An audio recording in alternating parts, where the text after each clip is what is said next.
What if I told you that one of the biggest decisions in tennis this year wasn't made on a court, but in a boardroom of strategy and self-preservation? Jannik Sinner's withdrawal from the Canadian Open is sparking a firestorm of debate, but here's the thing. This isn't just about skipping a tournament, it's about redefining what success means in modern tennis. Personally, I think this move reveals a fascinating shift in how top athletes are managing their careers in an era where burnout is as real as the serve you're about to hit. Let me break this down. Imagine this. You've just won Wimbledon, your 5th major title, and the world is watching. But instead of celebrating, you're sitting in a hotel room, staring at a calendar, and deciding to skip the next big event.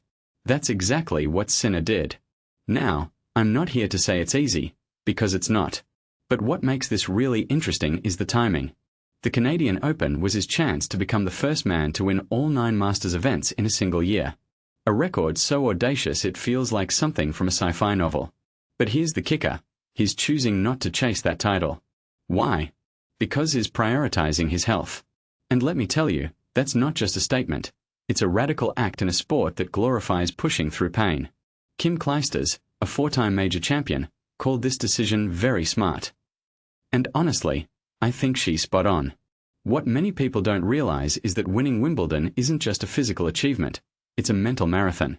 Sinner's team, led by Darren Cahill, is known for their meticulous planning. So when they say they're prioritizing the US Open, it's not just about the prize money or the ranking points.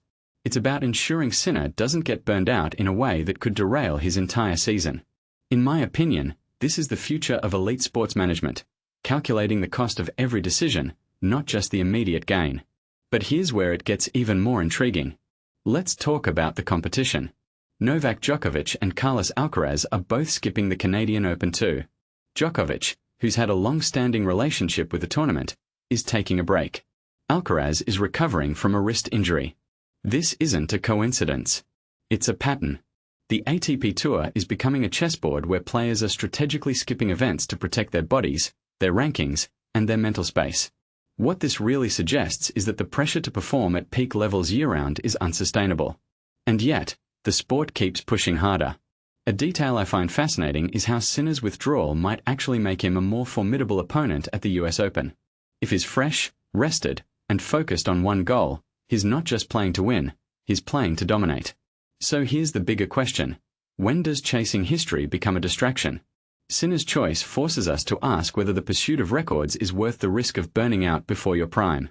In a sport where legends like Djokovic and Nadal have already proven that longevity is key, maybe Sinner's decision is less about missing out and more about mastering the game's long-term game. If you take a step back and think about it, this isn't just about one tournament, it's about redefining what it means to be a champion in the 21st century. And honestly, I think we are only just beginning to see how this plays out.